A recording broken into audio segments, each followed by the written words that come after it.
नमस्कार मित्रांनो, power of equity Marathi चॅनलमध्ये आपलं स्वागत आहे. तर बघा मित्रांनो, निफ्टीचा आपण आता ॲनालिसिस करू. निफ्टीचा ॲनालिसिस झाल्यानंतर ना ह्या आठवड्यामध्ये जे स्टॉक येणार आहेत त्या स्टॉकबद्दल आता ॲनालिसिस करू. तर इथं जर बघितलं तर मित्रांनो बघा, निफ्टीमध्ये एक चांगलं एक ट्रायंग्युलर पॅटर्न बनलेला आहे. जेव्हा ह्या ट्रायंग्युलर पॅटर्नला अपसाईडला जर क्लोज दिला तर ऑलमोस्ट आपलं जे वरचं रेजिस्टन्स जे आहे त्या रेजिस्टन्सला ब्रेकआउट देतील. ते किती 25,150चा रेजिस्टन्स आहे आणि ट्रायंग्युलरला जर समजा इथे ब्रेकआउट मिळालं तर इझिली ह्या रेजिस्टन्सला ब्रेकआउट देऊ शकते. आणि तसंच खालच्या बाजूला जे आपलं सपोर्ट आहे ते किती 24,400चा एक इम्पॉर्टंट आपल्याला सपोर्ट आहे. जेव्हा जर समजा खालच्या बाजूला ट्रायंग्युलर पॅटर्नला जर ब्रेकडाऊन जर दिला तर आपला हा जो सपोर्ट आहे 24,400चा आरामशीर निफ्टीमध्ये ब्रेक होऊ शकतो आहे मित्रांनो, हे तुम्ही लक्षात घ्या. तर आपल्याला जर बघायचं आहे, तुम्हाला सांगतो बघा, आपण फक्त फॉलो करायचं आहे कशासाठी, सपोर्ट आणि रेजिस्टन्सला. जेव्हा ज्या साईडला ब्रेकआउट देईल त्या साईडला आपण ट्रेड करायचं असतं. तर मित्रांनो बघा, तुम्हाला मी प्रत्येक व्हिडिओमध्ये मी सांगत राहतो की मी एक सेबी रजिस्टर्ड नाही मित्रांनो, फक्त माझा अनुभव तुमच्यापर्यंत मी पोचवायचा प्रयत्न करतो आहे. मी गायडन्स वगैरे काही देत नाही आहे तुम्हाला. जर समजा तुम्ही गायडन्स आहे असं समजून जर ट्रेड करत असाल तर प्रॉफिट असो किंवा लॉस असो तुम्ही स्वतः जबाबदार असेल, त्याच्यासाठी हे चॅनल जबाबदार नाही. तर सांगतो बघा मित्रांनो, फक्त मी तुम्हाला आपण ॲनालिसिस कसं करायचं आहे हे माझा अनुभव तुम्हाला फक्त मी सांगत राहतो. तर ह्या आठवड्यामध्ये जे स्टॉक येणार आहे त्या स्टॉकबद्दल एकदा आपण आता ॲनालिसिस करू.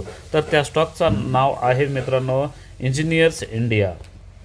तर ह्या स्टॉकबद्दल तुम्हीसुद्धा बरीच वेळा ॲनालिसिस केला असणार मित्रांनो, तरी पण मी तुम्हाला सांगतो बघा, इंजिनियर्स इंडिया आहे बघा आला स्टॉक. तर इथं डेली कॅन्डल आहे. तर डेलीच्या ऐवजी आपण विकली कॅन्डलमध्ये मोस्टली ॲनालिसिस करत राहतो स्टॉकबद्दल. तर इथं एक आपल्याला खूप छानपैकी एक पॅटर्न बनलेला आहे. त्या पॅटर्नचं नाव आहे राऊंडिंग पॅटर्न. बघा मित्रांनो, हा किती खूप म्हणजे एकदम व्यवस्थित राऊंडिंग पॅटर्न बनलेला आहे आणि बरोबर ह्या राऊंडिंग बॉटमला इथं आपल्याला ब्रेकआउट मिळालेला आहे. तर ह्या ब्रेकआउट मिळाल्यामुळं आपण ह्या स्टॉकमध्ये आता एंट्री करतो आहे.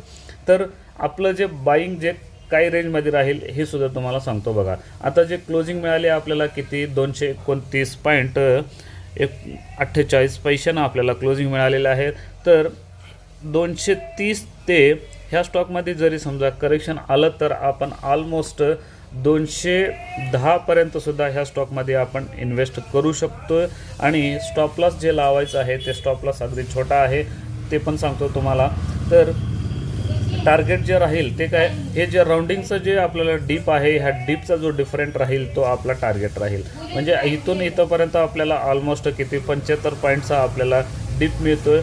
म्हणजे ऑलमोस्ट जर समजा इथं ह्या रेंजला जर बघितलं तर आपला किती 225चा हा रेजिस्टन्स होता आणि त्याच्यामध्ये जर समजा आपण 75 जर ॲड केला तर 300चा टार्गेट कंप्लीट होतं आहे मित्रांनो.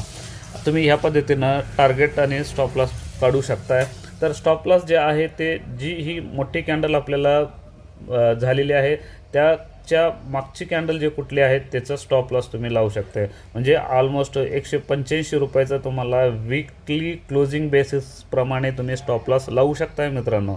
तर ह्या स्टॉकबद्दल टेक्निकली तुम्हाला ह्या पद्धतीनं आपण ॲनालिसिस करतो आहे. आणि जर तसंच तुम्ही जर फंडामेंटली जर बघितलं तरीसुद्धा हा स्टॉक खूप छान आहे. ते कसं तुम्हाला ते पण सांगतो.